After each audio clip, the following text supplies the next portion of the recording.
Hello and a big one welcome to you, and welcome to this new season of the Living Aware Parenting podcast. So this season is all about Aletha Solter's books.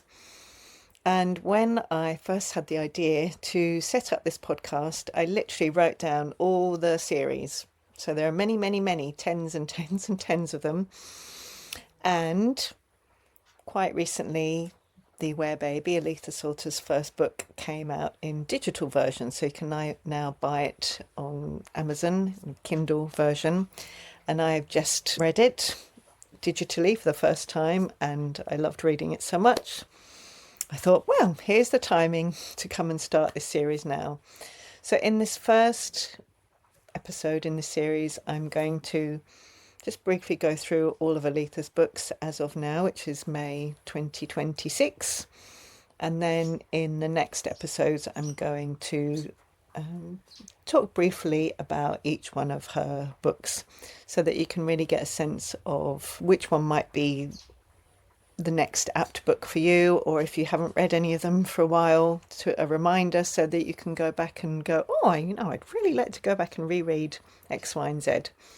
So today I am going to go through and show you each of her books, and then in the next one I will talk about The Aware Baby.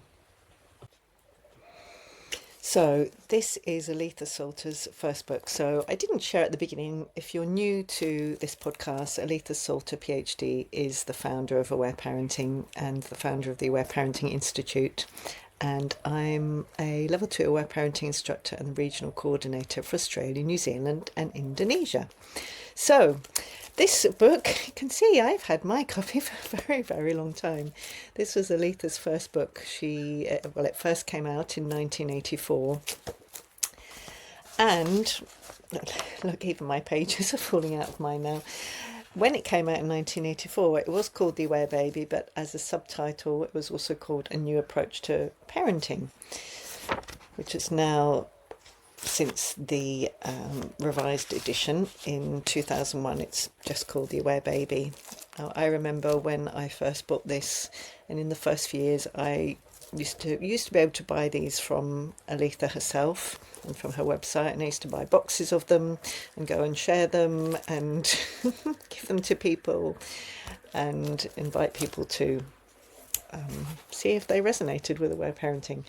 So this book was life-changing for me and for my family and for the trajectory of my life, and has been life-changing for hundreds of thousands of families. As I said, it's just come out in digital version. You can also buy the paperback. Yours copy will look a bit different to mine. And this is for parents and also carers and anyone who wants to learn more about babies of 0 to 2.5 years old. And I'll tell you some of the chapter titles. And I just absolutely love how Aletha's structured this. And I'll talk more about it in the next episode. How because her mind, her consciousness, it's so clear, the way she articulates things, so clear and so distilled. So chapter 1 is beginnings, letting your baby feel loved. So each chapter is based on what Aware Parenting supports babies with. So letting your baby feel loved. I mean, how delicious is that? Chapter 2, crying, letting your baby release tensions. So the crying in arms approach is unique to Aware Parenting, and though there are other forms of parenting that talk about it a little bit, but not in the way that Aware Parenting does. Letting babies release tensions supports them to feel deeply relaxed. So she goes into that in depth. Chapter 3, food, letting your baby become self-regulated. So this is really about trusting baby's innate wisdom. And this runs through all of Aware Parenting. In fact, again, I'll talk more about it in the next episode. In Aware Parenting also, we only use the term regulation to refer to self-regulation in relation to eating, so not in relation to feelings. If you want to understand more why, I will be talking more about it. So this is really, in the food chapter, really understanding the innate wisdom of babies to know what they need, when they need it, and to also understand when we might not be reading those cues as accurately and helpfully as possible. Chapter 4, sleep, letting your baby rest. Delicious, isn't it? Chapter 5, play, letting your baby learn. So it's really about the power of play to, that again, babies are innately, they know how to learn, and they are constantly engaging in activities that support learning and also support healing and release as well. So Aletha includes that here. Chapter 6, conflicts, letting your baby feel respected. So this is all about how aware parenting is non-punitive, so it doesn't include punishments and rewards, and it's really looking at how can we support babies when we might feel tempted to revert to older styles of parenting that perhaps we grew up with. And chapter 7 is attachment, letting your baby feel safe. It's a gorgeous chapter.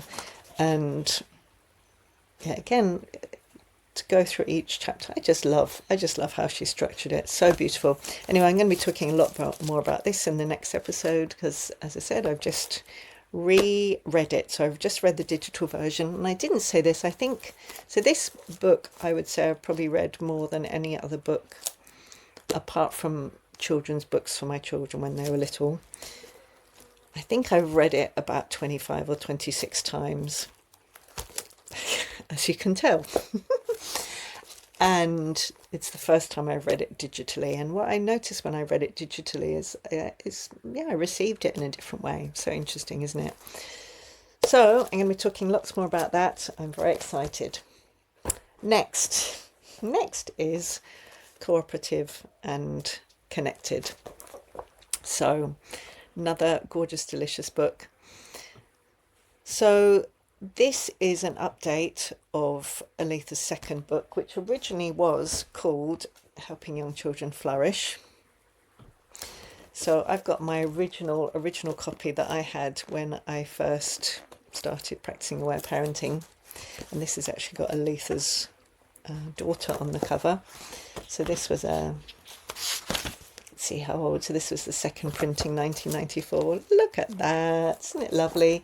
And then the next, which printing was this? Fifth printing, 2010, with Aletha's son and daughter. And then she completely updated the whole book. So the chapters are similar, but it's a complete update with a completely different title.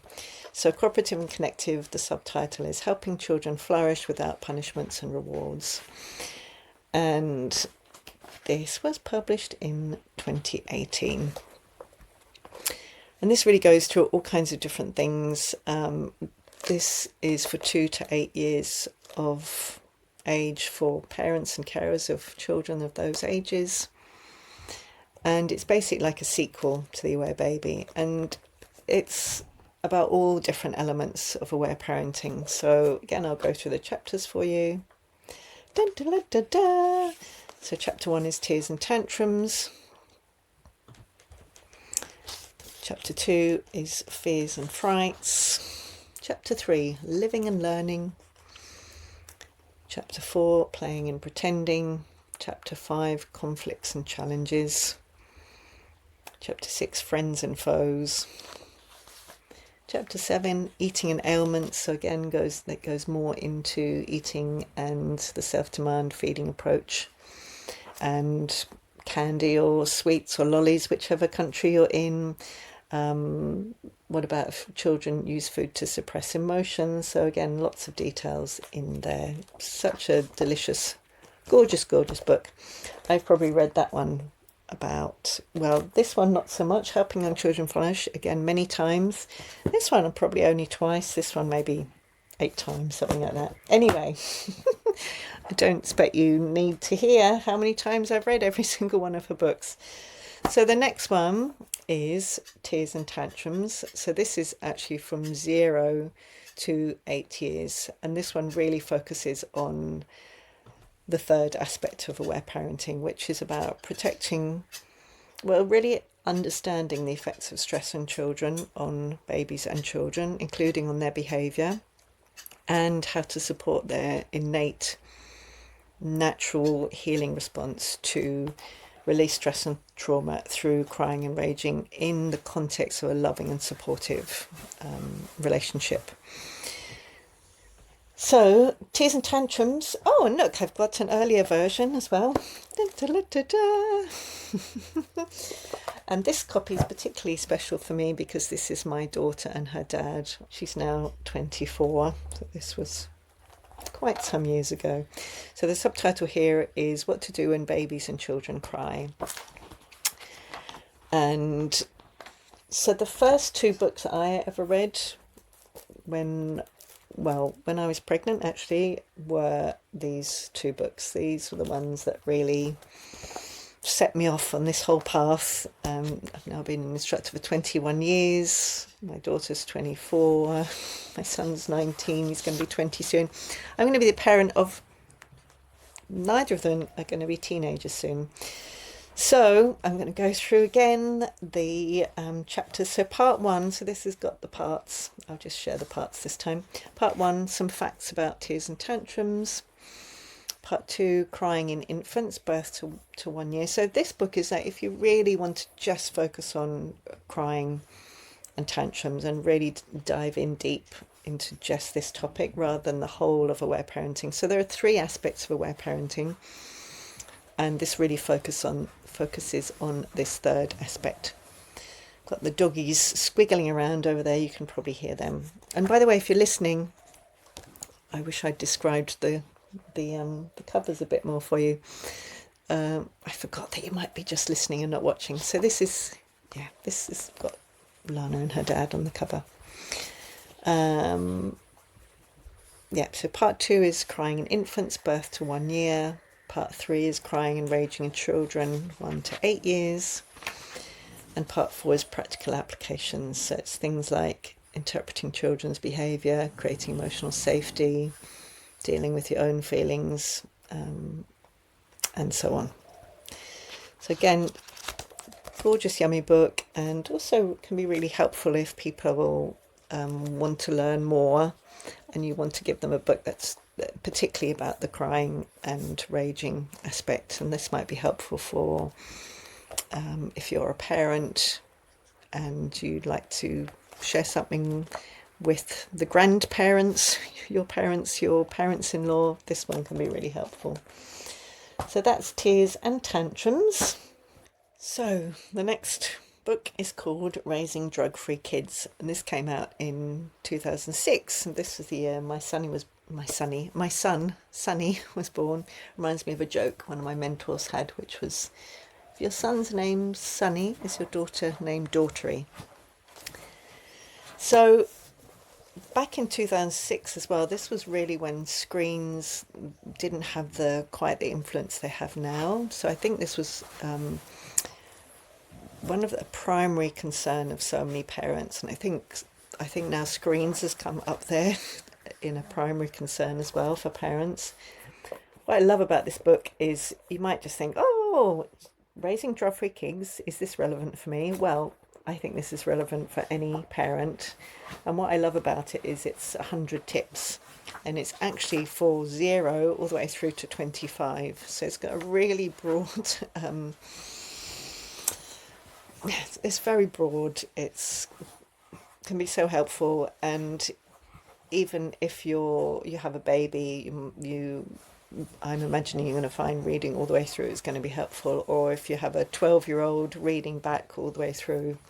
It's just lots and lots of helpful, also lovely, concise little snippets. So if you see each tip, see 1-2 pages. So if you're a busy parent, it can be really helpful to just, if you want to, just open the book. Tip 58. Take action if your child is being bullied or victimised. That's in the ages 6 to 12 section. Or tip 35 in the ages 3 to 6, which is teach your child the difference between poison, medicine and food. I'm going to randomly pick one from the babies section, birth to age 3. Tip 20, elicit cooperation through non-authoritarian methods. And then let's look at the older one. Ages 12 to 18. Tip 90, describe how drugs can affect your teen's appearance. And then one for the oldest age range, ages 18 to 25. Actually, I'll go to the one before. Tip 99, make your adult child's home visits pleasant. So it's just full of really practical things. As you can see, I love, with all my books, to have underlinings and stars and things like that. Just a really, really helpful book. And it really includes all the 3 aspects of aware parenting. So attachment style parenting, and for older children and teens and adult children, keeping the connection going. The second aspect, which is non-punitive discipline, so really understanding the reason behind a baby, child, teen, adult's behaviour and supporting change through really understanding the root causes. And then that third aspect again, which is understanding the impacts or effects of stress and trauma on babies, children, teens and adults, and supporting them with their innate healing responses, which is, as well as crying and raging, laughter and play. And that is a segue to the next book, which is Attachment Play. Da, da, da, da, da. I was so grateful when this book came out, because although Aletha had written a bit about attachment play, she hadn't written in so much depth about it until this book came out in 2013, and I was very grateful for it. So this is also very special for me, this cover, because it has a picture of me and my son on the cover. I love this book so much. Also read it many, many, many times. Again, you can see there's bookmarks and sticky notes and crosses and stars and exclamation marks and all the things, boxes, underlinings, yum. So what I love about this book is it goes through the different sections, and there's different ways of categorizing things. So for example, there's the part 1, which is getting started. So it really explains attachment play, the 9 forms of attachment play, general guidelines, and when you find it hard to play, which is really natural and apt when many of us weren't played with in these ways. Part 2 is about using attachment play to solve discipline problems. So this is really about, so it offers different things that might be happening in a family, like eliciting cooperation, swearing, anger and aggression, sibling rivalry, lying, cheating and stealing, homework, bedtime, and how to use attachment play in those situations, and specific examples. Again, I love the specific examples. And then part 3 is using attachment play to help your child through difficult times. So that's things more like birth trauma, birth of a sibling, parental divorce, natural disasters and terrorism, illnesses, accidents and hospitalisation, separation trauma, school stress, phobias and anxieties, preparation for difficult events, and parental anger. And so again, some appendices as well.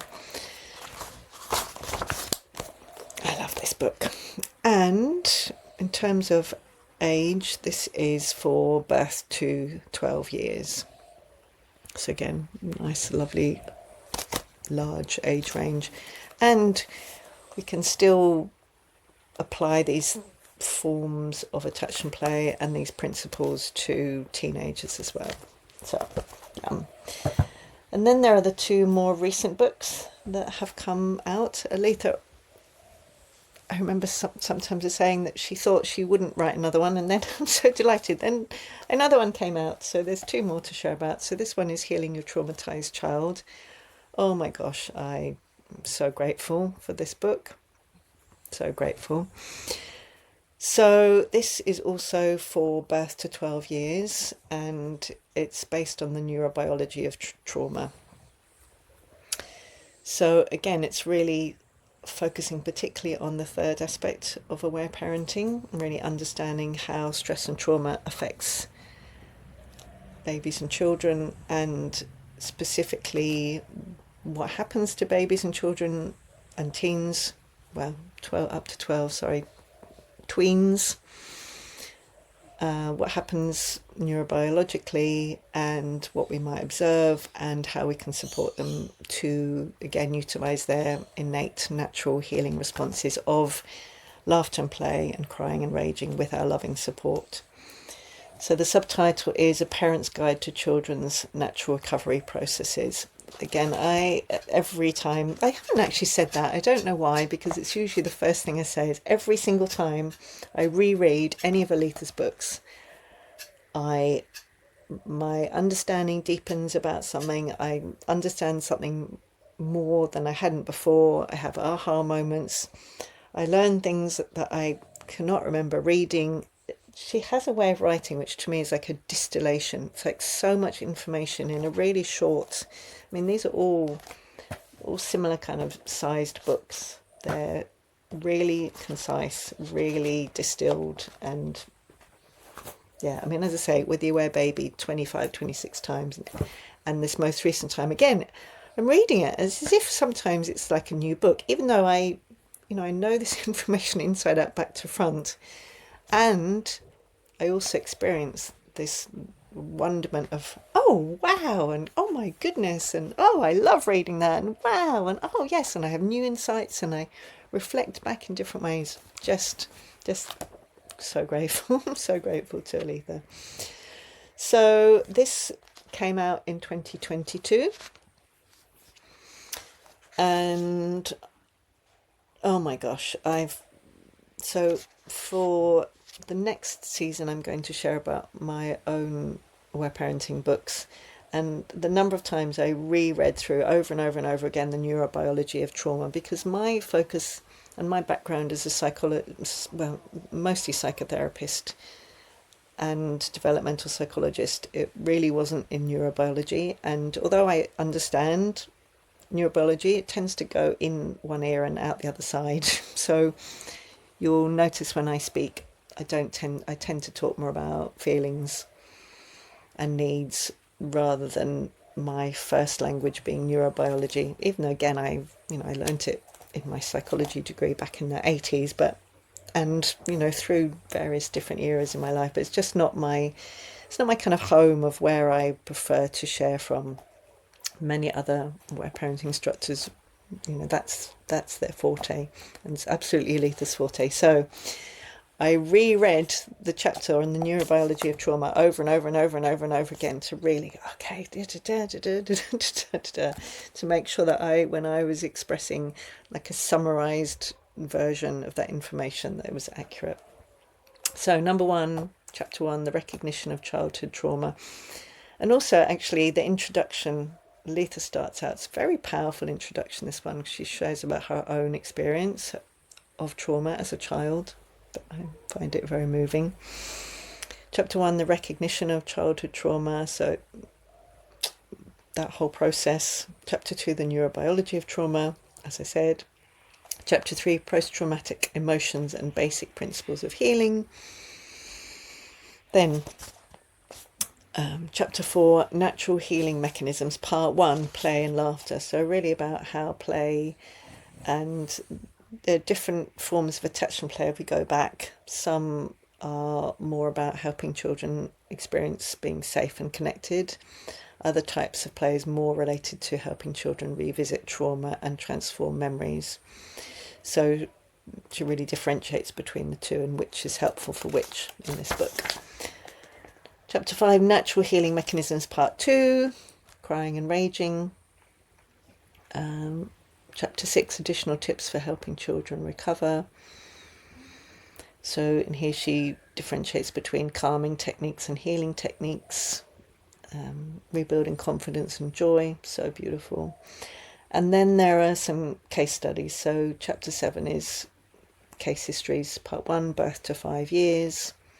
So in here includes a 3-year-old boy recovers from a wildfire evacuation.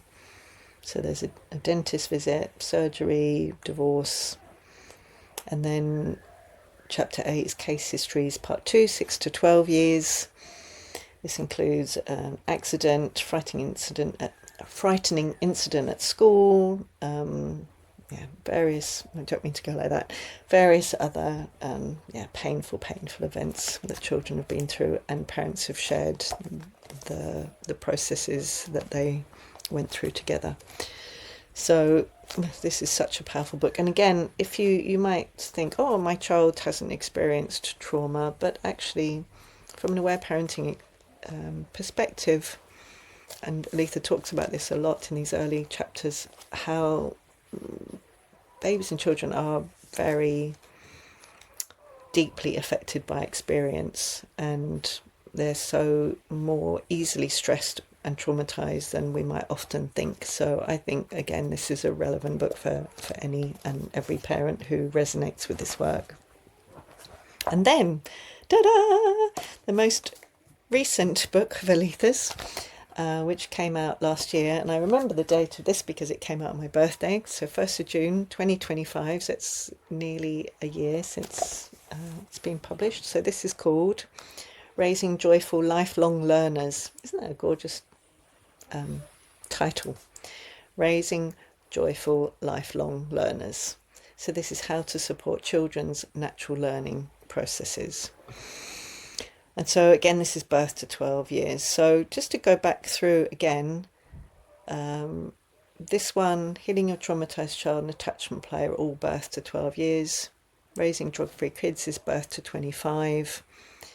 Tears and Tantrums is birth to 8. Cooperative and Connected is 2 to 8. And the Aware Baby is birth to 2.5. So just wanted to go back through that again with you. So this is really based on child development and educational psychology. And so this is helpful, again, not only for parents, but for teachers, for anyone who's supporting children in educational environments as well, and also for homeschooling parents or parents considering homeschooling. So it's relevant, again, for a really broad range of people. So I've only read, how many times? I think I've only read this one twice. This would have been the one I've read the least so far. But I will be reading it again before I record the episode on it. So then it'll be on 3 times. So what I love about this book, this is actually, again, probably, well, they're all my favourite. When I read them, I'm like, this one's my favourite. What I love about this one is Aletha started writing it, and then she realised that in actually talking about the processes by which children learn, that she wanted to share the book in an order which would support us as the reader to learn in those ways too. So she starts off with, chapter 1 is her own experiences with schools, learning and teaching. And then chapter 2 is learning by discovery. So this also talks about Piaget's theory of learning. Again, if you've listened to or watched my earlier episodes, you will have heard about Piaget's influence on Aletha and her experience earlier in her life in relation to that. Chapter 3 is play and stimulation, including the 3 functions of play. Oh, there's a squeaky door in the background. Do you hear that? Squeak. Chapter 4, I'm smiling, but this one's how stress and trauma interfere with learning. Sending love to you as you hear that. Chapter 5 is emotional support to help children learn. Chapter 6, understanding learning difficulties. Chapter 7, types of schools. So this one talks again about a brief history of schools and educational reformers, 2 types of goals, school options and homeschooling. Then chapter 8 is the 12 principles of learning. So my understanding and my remembrance is Aletha started off with that in the original writing and then moved that more to the end. So by this time we've read all these chapters and we read these principles of learning and we say, yes, of course. Oh, yes. Chapter 9 is on trust and lifelong learning. And there are also some exercises for exploring emotions about learning. So again, some of Aletha's books include questions for self-reflection. So we're going back full circle. The Aware Baby does that. So I'm going to be talking a bit about that in the next episode. So I wonder how you feel hearing that. I know that's a lot of books. So I was so willing for you to have found that helpful. I wonder if you feel called to buy any, get them from the library, if you've got them in your own personal library, to get them back out again and reread one or more. Do you have any on the go? If you're in contact with me in any way, shape or form, and you want to let me know, I've just listened to or watched your podcast and I'm reading Healing Your Traumatized Child, or I'm inspired to go and get a copy of Cooperative and Connected, or whatever, I would love to hear. Love hearing about people's journeys with aware parenting and with Aletha's books. In the next episode, I'm going to be talking about my experience of the Aware Baby, and again, just a bit more information to support you to see whether you want to go and dive in deeper with this delicious book and all of them. Thank you so much for watching or listening. If you want to find out more about aware parenting, Aletha Solter's website is at www.awareparenting.com. And actually there is a page on each of her books. So if you want to go there and also look to discover more, you can go in and there's a brief summary, so about 4 or 5 lines about each book. And then if you click on each one of the pages, then there's more information about them and videos and reviews and so on. I love reading the reviews, by the way. I might read some of those as well. So yes, and if you want to have a look on my website, that is marianrose.net. And I look forward to seeing you in the next episode if you're going to come and watch or listen to more. See you then.